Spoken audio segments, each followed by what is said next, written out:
You're now listening to the You Run podcast. True crime. Extended cut. This podcast is unique. Heather, tell them why. You choose the cases. You share your opinion.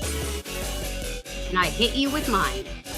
He got an easier death than he deserved. Casey was the first Illinois prisoner executed against his will. An eyewitness later described Bundy's last moments of life. He made reference to his loved ones and to his family when he was saying his last words. A serial killer comes about by circumstances and This is the You Run podcast. This is the only true crime podcast where we put you in control. You become part of our team as me and Heather take you through the cases that you have chosen. This is not our show. This is your true crime. That bitch is cray-cray. She's real crazy. Welcome to True Crime Extended Cut, our first ever episode. It's me again, Scott, and my co-host. It's Heather. I almost forgot again, but that's okay. It's my brain. I'm telling you, Scott. It's my fucking brain. Like, my brain literally doesn't work.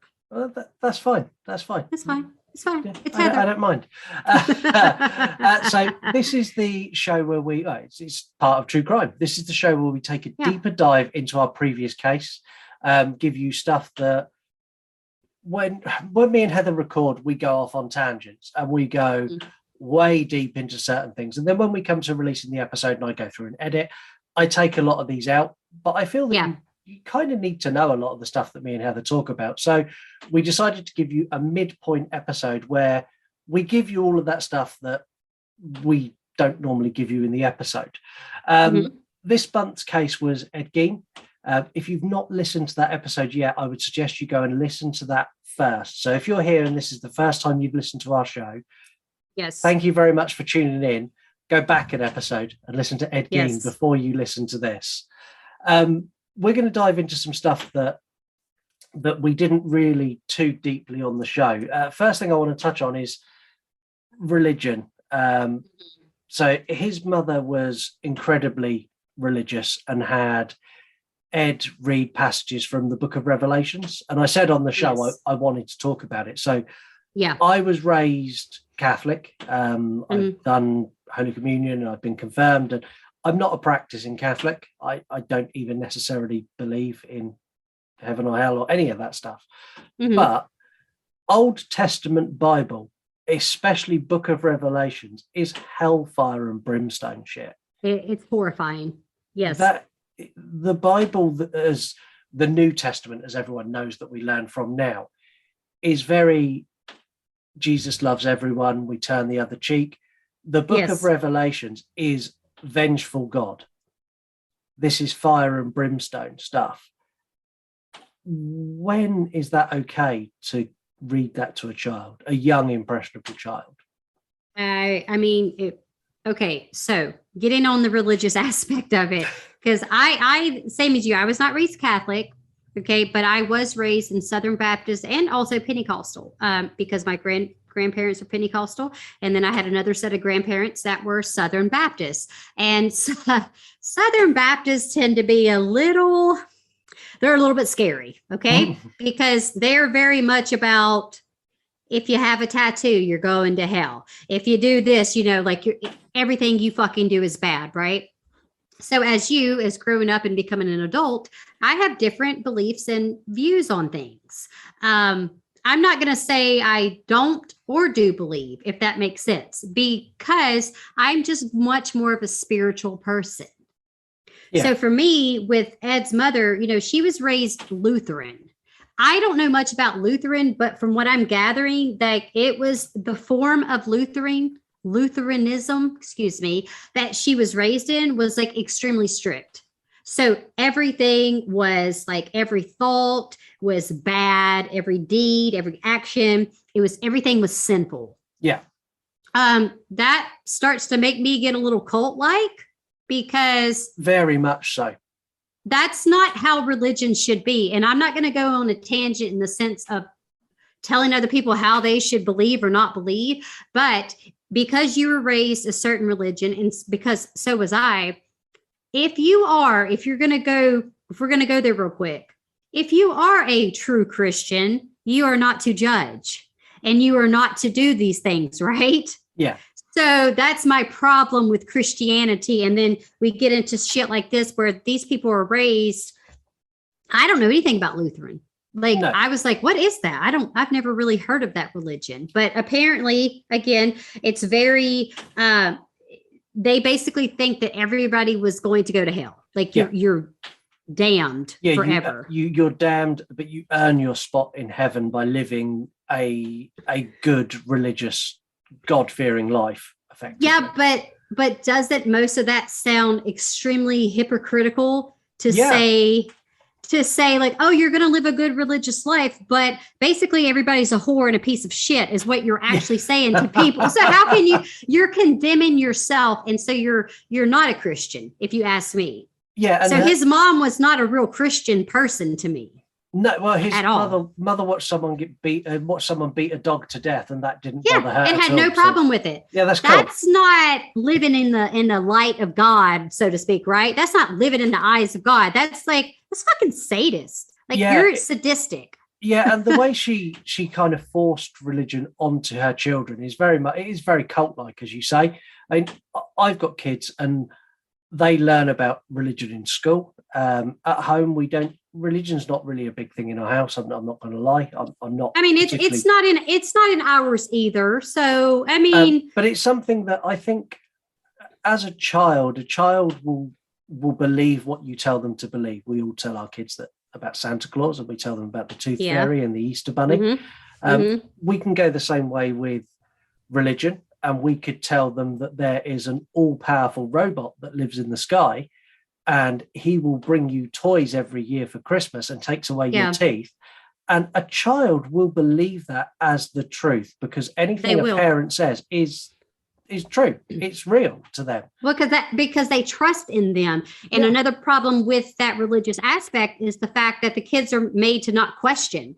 So my thing is, like, if you have a question, they should be able to give you an answer to that you're not questioning God per se, but you're questioning, like, well, why am I supposed to believe this? But they're not taught that. They're taught to just shut up and believe.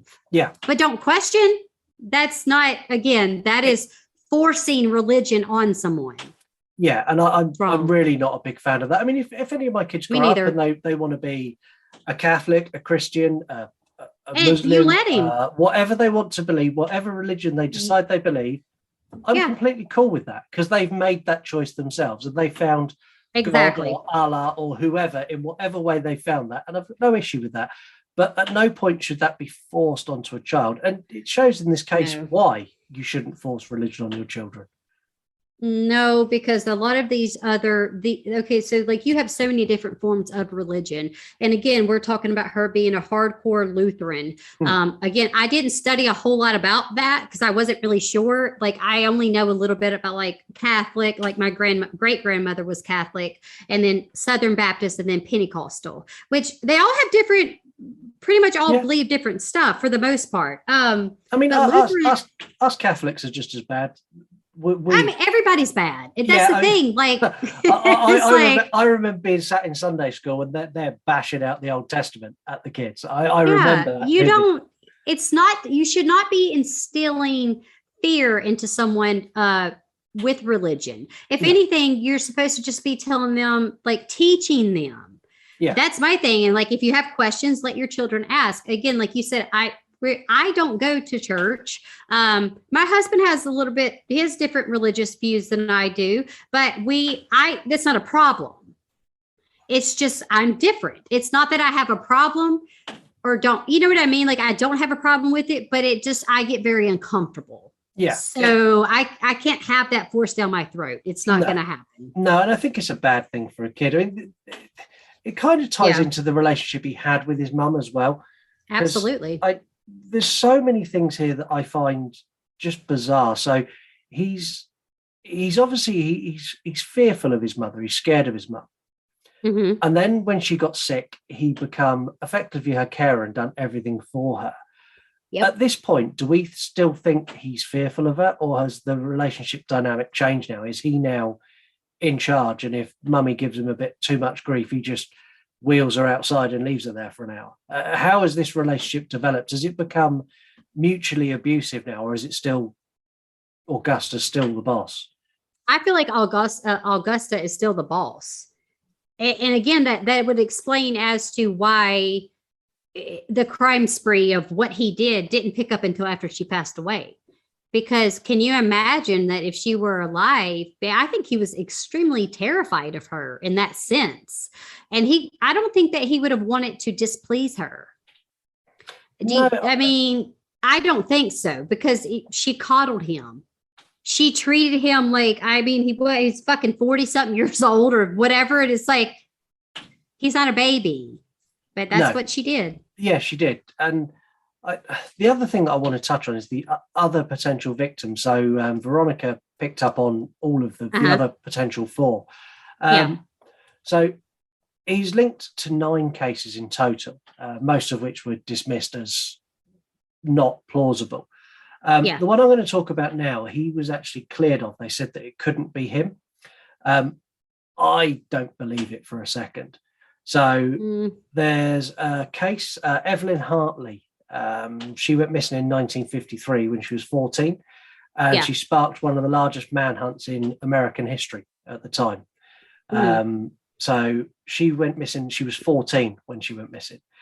She was babysitting and she failed to check in with her dad. She was meant to call him at 8:30 and she didn't call him. So he drove out to the property where she was babysitting and find out that she'd gone. Her clothes were strewn sort of up the stairs. So there was a shoe at one point of the stairs. There was a shoe at the bottom. There was a top somewhere else. And there was bloody handprints scattered throughout the house. The child she was babysitting was unharmed and all of the doors were locked apart from a window that someone had come in. Thousands of volunteers for the local community, the National Guard, the Civil Air Patrol, even the US Air Force took part in the search for this little girl, and she was not found. They even conducted one of the first mass lie detector tests at the school. Over 300 students interrogated on a lie detector test or polygraph in 48 hours, which is mind-boggling. Yeah, now, that's insane. As I said, Gein's been cleared of this, and they deemed that he couldn't have done the crime. But I don't buy it. So where the property where Evelyn was effectively abducted from, is less than 2 blocks away from a relative of Ed Gein's. And Ed Gein was at that relative's house the night that she disappeared. Thoughts? I think my thoughts are on this is that it's very easy to go ahead and say, all right, he did it because he babysat. He was very comfortable with these people let him babysit, which that's a whole nother fucking question for me. Is like, why are you letting an adult 40-something-year-old man babysit your children? I mean, that's fine if that's on you, boo, but I'm not going to let that happen. I don't care if he's not a weirdo or not. It just seems strange. The fact that they never found her body, but that part makes it a little more difficult because they did not find her body. So will that pose, I guess, your next question of different location? Like, would he have put the body somewhere else and they just never found that? Because I don't think they ever found her. Or even that. I mean, there were so many body parts in his house and they destroyed them all after they did, which is stupid. I don't understand why they did that. No, I don't. But how would they couldn't identify all these people? So all these body parts that they destroyed. And I get it. It was the 1950s. It was oh shit, we need to make this go away. This cannot get into we can't have reporters walking through here taking photographs. We can't let this all leak out. These horrific things need to be buried. I think that was the mindset behind it. But in doing that, how many crimes could have been solved? How many of those were other victims and not just graves he'd robbed? I feel, like you just said, it's like answering your own question. Like, obviously, if they would have kept everything, which I find very suspect and would have liked to have found out more about, like, what was the purpose of getting rid of all the stuff? Was it because it was such a disgusting, macabre scene? I guess I get that. But at the same time, like, you can't be that fucking stupid. Like, there are people that could be like the little girl, she's missing. And what if her body parts were in there? Yeah. And had they kept it to there could have been an incriminating birthmark or just something that maybe the parents would have been like, oh my God, that's her. Like, we know that's her daughter. But instead, yeah, they got rid of everything. And so it's it's not suspect that they did that, but it's very fucking irresponsible that they did that. Yeah. I mean, you think with all the technology we have now, and even if you go back to, let's say, the 80s and the 90s, Ed Gein died in the 80s. The 80s. Uh-huh. Let's jump forward 10 years into the 90s, where forensic DNA has gone leaps and bounds forward. If all of that stuff in evidence was still there, how much could they have traced? How many people could they have found? How many would they have gone, well, these 15 body parts we know are from graves. These 15 body parts we know are not from graves. We know they're people. We know they're part of this. It just, the mindset of getting rid of it all, just, if nothing else, just fucking annoys me. Who made that decision?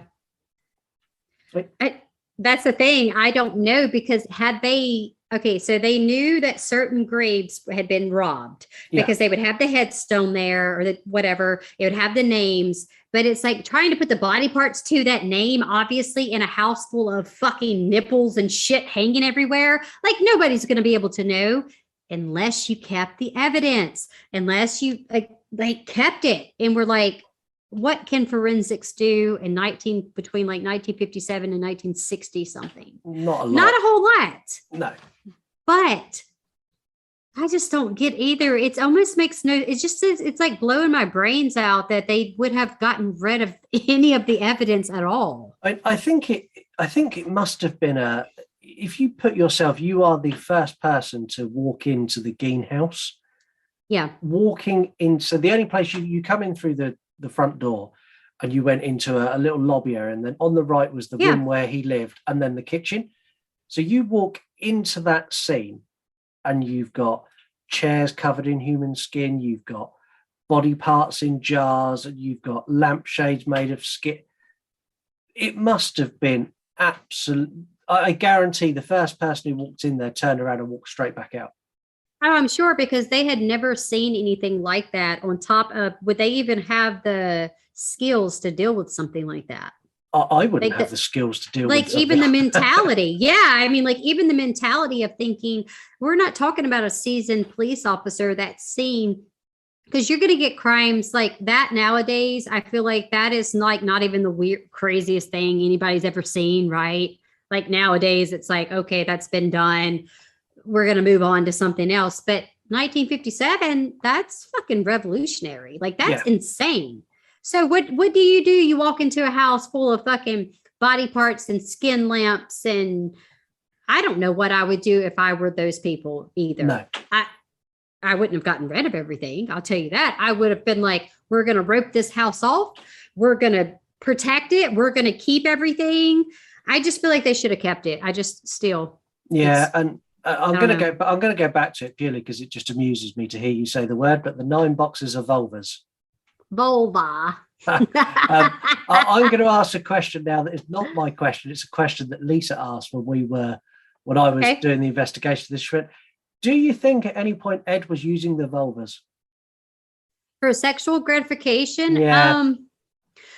Okay, so if we try to mentally picture this in our brain, let's not. But yeah, I don't think that it would really be very possible, because it wasn't like a. How do I say this? I'm about to say something real X-rated, but it's not a pocket pussy. Sorry, it's not. That's not what it really is. So I don't know that he was using it for something sexual as much of it was just like this weird gratification. How much of what he done do you think is sexually driven? Because from this, I get it's a very sexually driven thing. Uh-huh. I think for me, when I read about it and when I've watched stuff on it, I get the feeling that this is very much him just getting his rocks off. Because he was very perverse in that sense. But we never got any stories, or at least I don't remember ever reading anything on researching him where he ever had sex with anyone. Like actually had sex with a woman, not that was dead. And was he into necrophilia? I don't know for sure. I'm not sure that ever got brought up either. It's He- just like the cannibalism He thing. was questioned about the necrophilia. Yeah. So and he he denied probably it. was, Mm. but that doesn't mean shit, right? No. I mean, you got a bunch of vulvas in a bowl, like a vulva bowl. Like, is that your potpourri? Like, what the fuck's happening? So my thing is, it's like, I kind of feel like he might have been a virgin. Like, I don't think he got any sex. And somehow is he this was still a virgin if he's had sex with a corpse? Does that still count? Is he a virgin, or does that go on his bedpost as a I notch? don't know. No, I don't. I don't either. That's got me watching. I don't know now. Let's see. Because, okay, think about it this way. So if it were a woman who was committing the crimes like Ed Gein, and she had sex with a dead corpse, like he can't.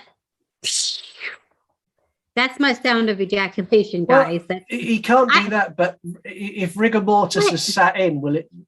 Will it only stay hard for so long? I don't know. I'm so scared. Welcome to Extended Cut. This is for the sort of shit me and Heather talk about off air. Well, you know what? This is the thing. You have to think about it. Somebody that is into necrophilia, because that is an actual true thing. There are people today in real life, morticians, especially and funeral directors. Okay, you guys, so you know this. They have sex with the dead bodies. For me, though, I think about it like this.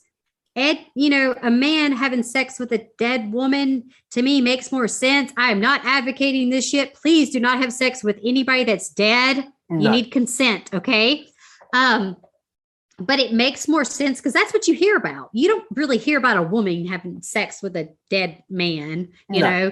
So I don't, were his, did he do this stuff out of sexual gratification?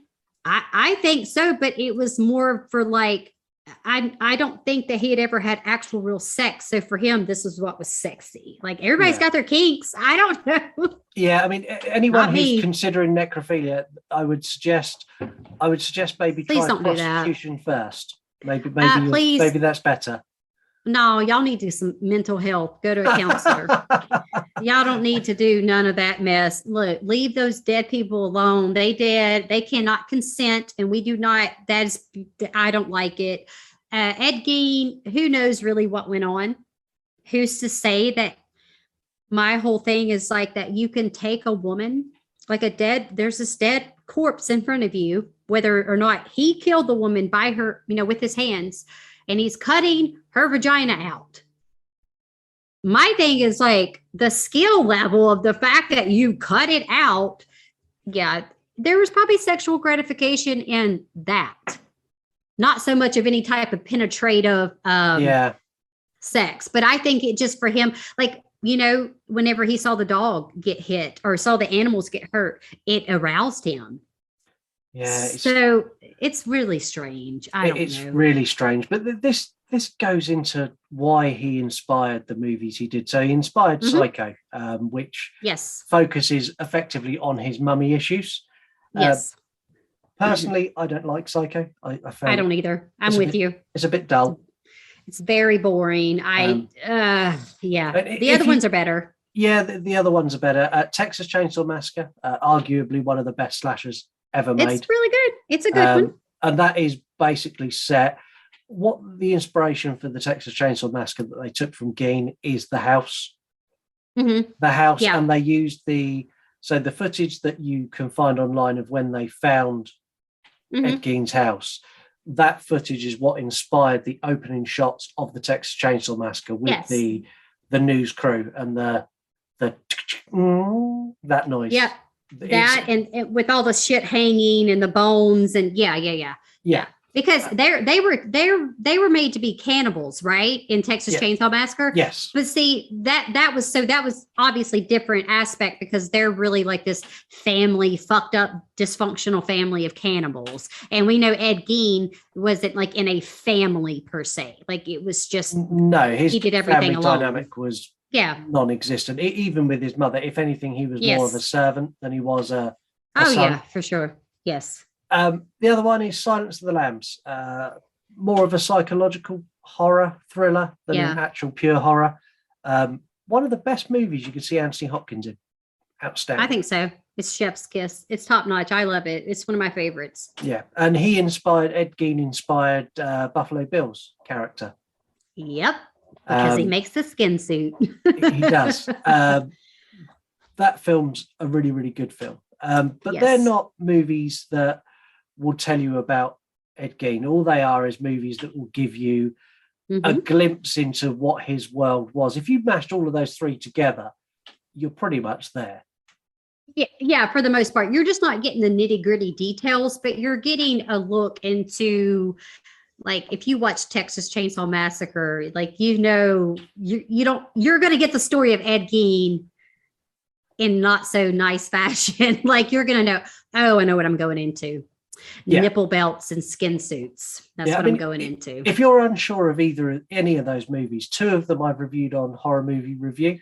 So Psycho I done with Josh from A Nightmare on Woodsboro Lake, and I done the original Texas Chainsaw Massacre with Hilton Ariel Ruiz, who's director of Zombie with I love Shotgun. that.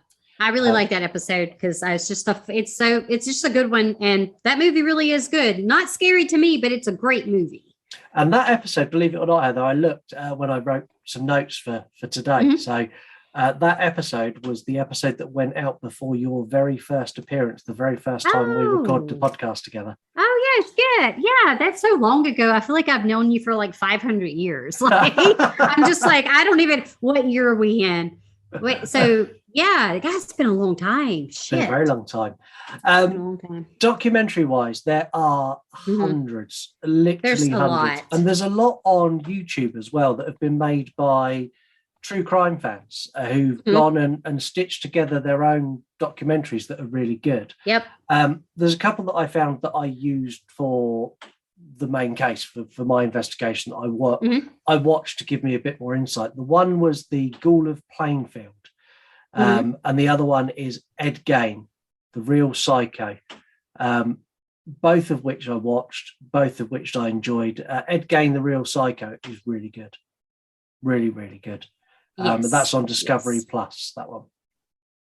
I suggest some of the documentaries on YouTube because I like the way that they're thrown together. There's one called the Ed Gein Story. It's I think it like 1993. It's very VHS quality, grainy, but they show a lot of shots inside the house. There's another TV series called Murderous Minds. I don't remember which episode it is, but if you kind of go Google Murderous Minds and put Ed Gein with it, they have a whole special where they get in detail about his life and everything. It's a great show too. Not so much a documentary really, but it kind of investigates all serial killers. But as looking, I have a little fun fact or really something hilarious. So there's a musical that they made on. Yes, there is. I am not fucking joking. It's called Ed Gein, the musical, came out in 2010. Wow. I'm not joking. Do you want to build a skin suit? Do you want a nipple belt? But that's not how it goes. But like, I go to IMDb, Scott, and everybody else that's listening, go to Ed Gein, the musical. And that's a motherfucking real thing. I was like, you got to be fucking kidding me. Like, is this real life? I like crazy. I like a musical, but I can't say it's going to be high on my list.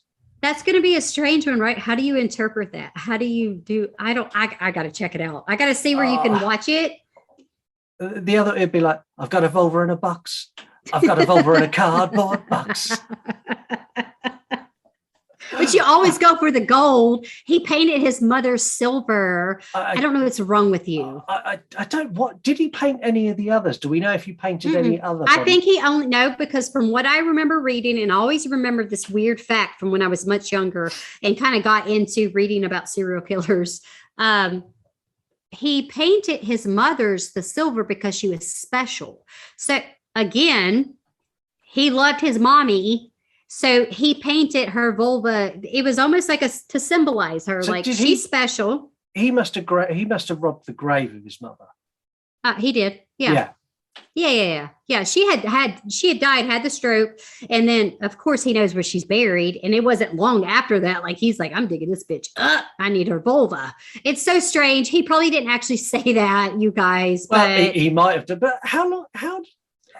This is one thing I've struggled with, and I've struggled with this in lots of things I've read. And how does he manage to go to these graveyards and upwards of 40 graveyards, dig up the body? I'm guessing he put the grave back in some sort of order, and then or did he just leave the grave dug up? And if he left it dug up, why are the police not investigating where this body's gone? I think because of the time error, that it was easier to get away with stuff like that because they wouldn't have had security cameras, right? Or any type of security at a graveyard. And again, this is in Plainfield. So I'm thinking this is probably a pretty small town. It's in Wisconsin, correct? Yeah. Wisconsin. I don't even know that was a real state. I'm not going there. I don't want to go to that place. So like for me, I'm thinking this apologies to anyone from Wisconsin listening. Sorry, guys. Eat your, what do they have? Cheese? I don't know. Look, you know what? It don't matter, Scott. I can talk all the shit I want. It don't matter. This is the whole point. If you live in Plainfield, I'm sorry for you. I don't know what to tell you, but the fact that he lived in such a small town, I would assume that they had no one checking the graves. And I don't remember if I read that he left them a hot mess. Like, did he just dig the bodies up and then kind of left it unearthed? Yeah, I'm not sure. Because how else would they have known that all these bodies were missing? And I think he did leave them a mess. I don't think he knew to be like, oh, I should make it look like I didn't steal the body. Because, I mean, he stole a bunch of them. So they weren't checking his shit. It was quiet town. He was a weird dude. Nobody suspected him of doing anything. Think about how quickly he could just do this. And nobody would really, maybe he covered it up, but I don't know. In my head, it takes a lot of effort to dig up a body because the bodies are still buried 6 foot deep, right? I believe so. Y'all gonna bury me 15. I want to make sure that I ain't coming up. But that's a long way to dig. Yeah, it is. So there's a lot of effort involved. That's a big task to do on your own. But I wonder. Well, no, because this would pose the question that I would be assuming that they didn't bury them 6 feet back then. I would assume that they still did, but it does kind of pose the question as to, did he maybe watch for fresh graves? Make it easier. It would be much easier. Okay, if they had just put someone in the ground, that wouldn't take you that long to get that dirt up. That dirt is soft. It's pliable. So we don't know that he wasn't watching from afar or saying, oh, they just buried this person. This is who I'm going to. There was a way for him to know that the ground was fresh. Yeah, and there's got to be an element of he needed fresh or fresher bodies. Oh, exactly. To be able to take them apart the way that he did and for their skin, even though he used techniques and like he made lamps and stuff like that. So obviously he treated it like you would make like jerky almost which is insane. Like not my decor at all. Thank you. But just saying, I don't really like earth tones. So it's not going to go for me. No. And the crazy thing is, had any of that stuff survived, I guarantee it would be massively sought after now. I think that somebody would be rich as fuck. Yeah. Somebody wants that fucking vulva. I promise you. No, they do, Scott. They do. Oh, just why? Because people are weird, man. Have you figured people out yet? Yeah, I kind of have. I mean, I know there was a bowl that come from Gein's house. It wasn't a skull bowl. It was just a crock pot kind of bowl. That's been auctioned off numerous times, and people say that that's haunted. I don't know if I believe that it's haunted. But you know what I mean? Because it's not like he died in the hole. No, not by him, but apparently it's haunted by the souls of the bodies he cooked in the pot. Okay. And I know that's been investigated loads of times. If you go on YouTube, you'll find various different paranormal teams sat around the bowl investigating it. Well, look, I want none of that shit. Like I said before, I'm going to say it again.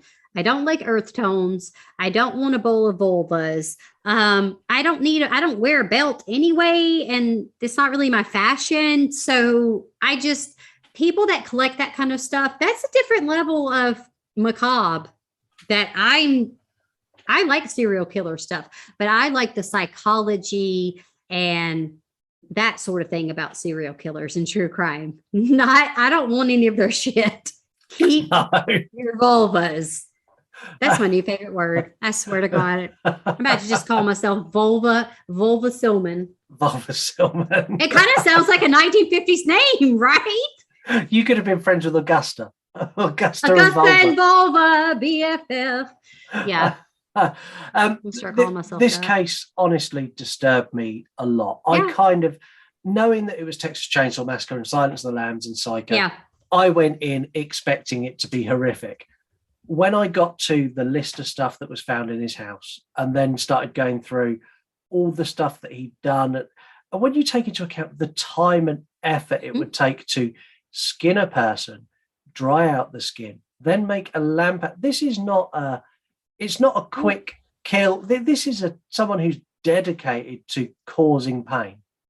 He had time though, right? Wasn't this like a decade of like from the time his mom passed and until he actually got caught and everything? Yeah. So he had time. Again, how creepy would it be to like go, like you're getting ready to go to sleep, you go into the house, like the house was not only covered with body parts, but it was nasty. Like it was like a hoarder's home. So you have a level of dirt, you have just filth. It's not, and then can you imagine the smell? No. That right there gets me. I cannot. I won't. So the fact that he stayed in there and he lived in it, I think that speaks volumes to the fact that he was very mentally disturbed, and that may fall into the fact that they found him not guilty by reason of, like he's insane. Yeah. And again, he was guilty. So I kind of feel like that sentence doesn't mean that he's not guilty. They're just saying that he's so incompetent that he didn't know what he was doing. And people get away with that shit all the time. I'm just saying they do. Yeah, it's crazy to me. And if I'm honest, I don't want to talk about Ed Gein anymore because he creeps me out. So up next, we've got our sixth case. We will be looking at a celebrity who kills. Okay. The polls will be out for this. I'm not going to announce who the celebrities are because I've got some good ones in there. I've got some. All right, I've got some celebrities that people will go, that celebrity killed someone. You'd be surprised. You'd be surprised. And we're going to be joined by Tasha Scribbles, who is a law enforcement dispatcher. Awesome. So I'm sure she's going to tell us. I've already spoken briefly to her. She says being a law enforcement dispatcher gives her a whole new insight to the levels of crazy that are available. Oh, I bet so, because she's probably like knows more stories and stuff. So, I can't wait for that. It's going to be awesome. Yeah, and that's going to be really good. And she's also an editor and a writer. So that's our next episode. Okay. Thank you very much, everyone, for tuning into Extended Cut. I hope this given you a little bit extra in between our two episodes. I hope so. Let us know what you think of Extended Cut, and if there's anything you want us to add to it or things you want us to talk about that we don't, or basically anything. We're open to ideas. We're not a podcast who go, we know what we're doing. We're the best. We are the best. But we are. Okay, now calm down. We are the best, but we openly take suggestions and or ideas, opinions. We're all for it. Yeah. And we will take all of that on board. And if it's a really good idea, we'll give it a go. And if everyone likes it, we'll keep it in. I tell you what, if you give me an idea that's really good, I'll even credit you. I may even name the feature after you. There you go. You'll get some a shout out. There you go. Yeah. Shout out, as you kids say. the youth. The youth. Grandma over here. Shout out. Heather, you sign us off on the main show. So yep. Let's give us an extended cut sign off.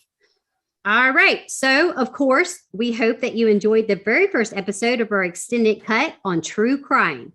So stay tuned for next month as we dive into another case and bring you yet another bunch of madness and macabre.